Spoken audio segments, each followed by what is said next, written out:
Welcome. I'm Alfred Lambremont Webre, and I have with me today my friend and esteemed colleague, Jon Kelly, who is a UFO expert, a video analysis expert, and a reverse speech expert, and is also the Vancouver BC UFO Examiner. And we're here to speak about and evaluate the latest evidence to come forth of exotic black budget technologies that are exclusively in the possession of U.S. black budget military intelligence that have been linked to use in the 9/11 false flag psyops by an executive command and control network that reaches into the highest levels of the U.S. government at that time and into the highest levels of world and political and financial elites. Welcome, Jon. Alfred, it's great to be with you. Thank you for having me on the show. Well, you know, so far we have identified in the past three exotic technologies. Number one, quantum access Tesla-based time travel technologies, which whistleblower Andrew D. Basiago has indicated were used successfully in 1971 in DARPA's Project Pegasus to obtain, at that time, images of planes, of newsreels on September 11, 2001, showing planes crashing into the Twin Towers. Secondly, we have evidence of exotic military intelligence technologies in the form of directed energy weapons used in a controlled demolition of World Trade Center Towers 1 and 2 and probably Building 7 through molecular dissociation. This technology could be possibly HAARP, and we've done a whole series of programs with that with independent scientist Loren Murray, using a lot of the work of Dr. Judy Wood. There are other techniques. It could be a plane-based directed energy weapon or a land-based directed energy weapon. The third technology that has been identified is a fourth generation mini-nuke in both World Trade Center Towers 1 and 2 and in Building 7 as well. Now, UK researcher Richard D. Hall has come forth and based on research that I first saw in 2007 when I spoke at the Madison, Wisconsin 9/11 conference, has identified a 9/11 remote-controlled anti-gravity UFO. And Jon, I wondered if you could speak to sort of the issue. It seems like 9/11 is a showcase for advanced technology as applied to create a false flag psyops to fool the world. Yeah, it just seems a little overly clever that all of these advanced technologies and secret technologies were subverted for the purposes of a few elite, for the few who made money on the stock market over 9/11, for example.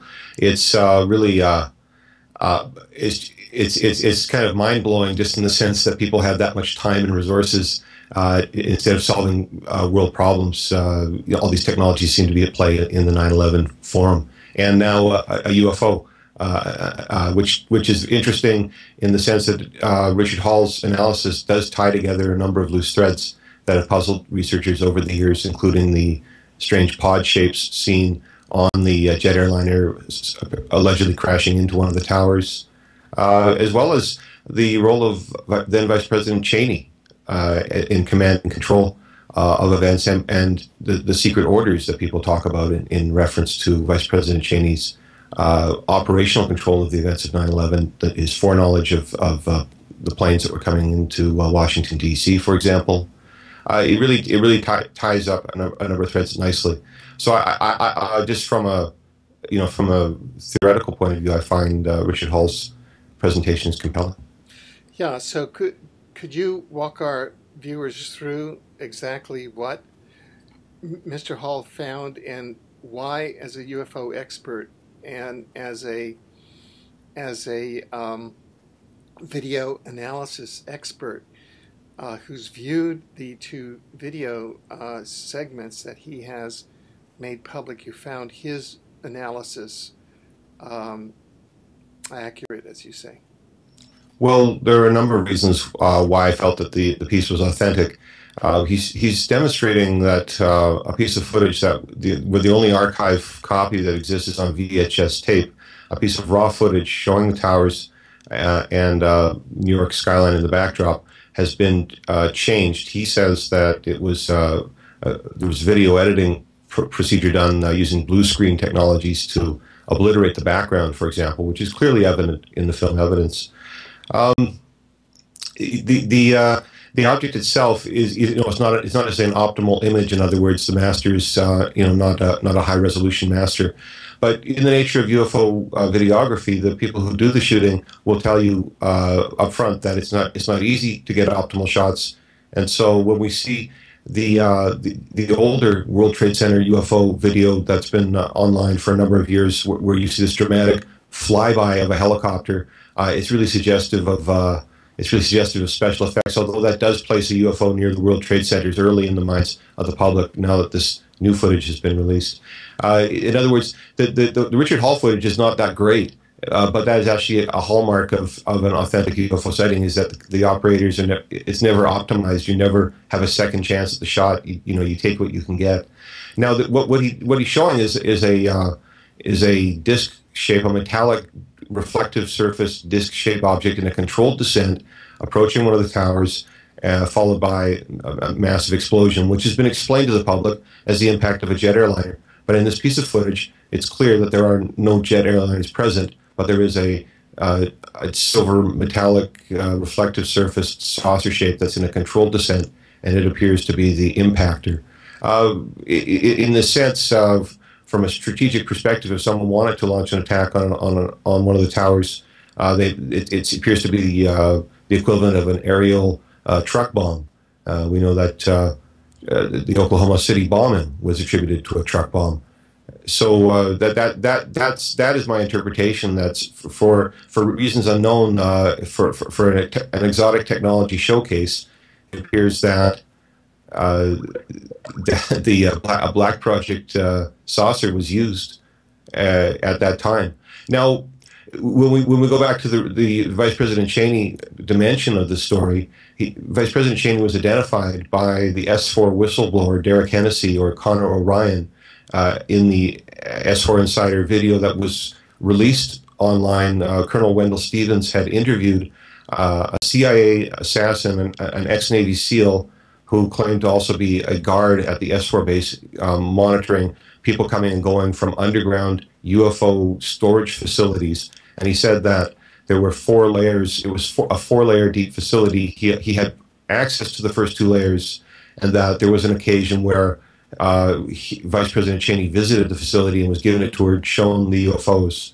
So this was part of the evidence that Hennessy produced for Wendell Stevens. He showed him a photograph, apparently, of I believe it was Secretary of Defense at that time, Richard Cheney, in the S4 installation in the early 1990s.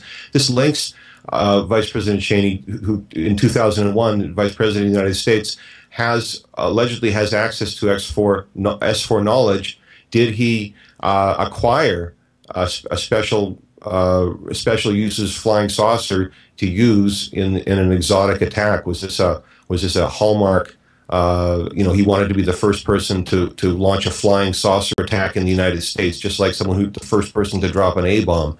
I really question that. But Vice President Cheney is clearly identified in the Norman Mineta testimony as someone who an aide approached during the attacks on the Pentagon. He was approached in the underground bunker, being informed that an airliner, a bogey, was flying 50 miles out, 20 miles out, and approaching.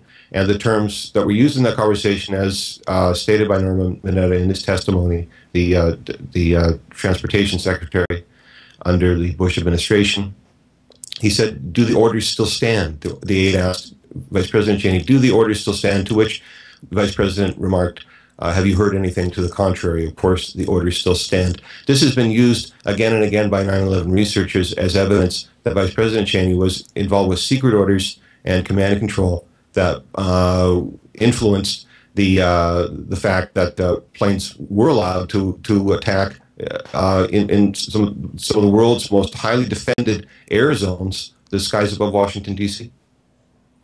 Right. Now, getting back to the UFO a moment, I've reviewed over the years a great number,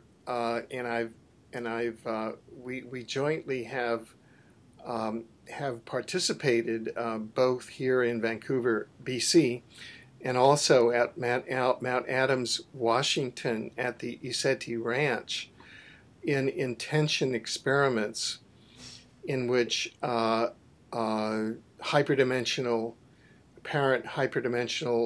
probes of intelligent craft appear following these intention experiments. And you've been able to photograph them, and we've been able to sight them using night vision goggles, and they appear to interact with the intention of the viewers, and in fact sometimes quite on their own. But on analysis, I've seen photographs of yours where there's actually an image of the portal, the hyperdimensional portal, or the Stargate, through which the hyperdimensional probe or vehicle, the interdimensional vehicle, which the interdimensional vehicle makes as it comes into our third dimensional or third density airspace. And I'm wondering, in your review of the Richard Hall footage, whether in your judgment that UFO that you see, is that a hyperdimensional UFO, or is that a third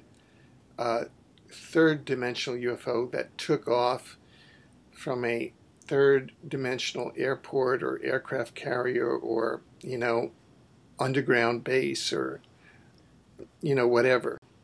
Well, my visual analysis of the still frames from the video, I haven't been able to detect any portal phenomena, but those phenomena, as you said, are evident in other recordings that I've made.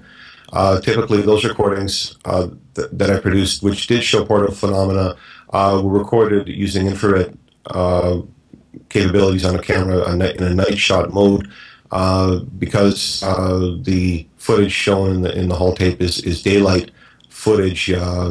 The infrared sensitivity may not be high enough. If those portals, in other words, are most easily detected in the infrared, then the sensitivity of the camera may not be high enough to acquire that information. I can continue to look through that footage, but I didn't see any sign that a portal accompanied the UFO. It did.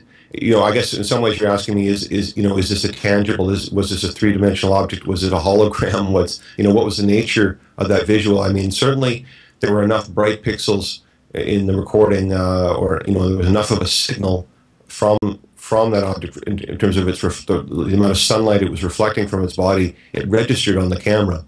I'm persuaded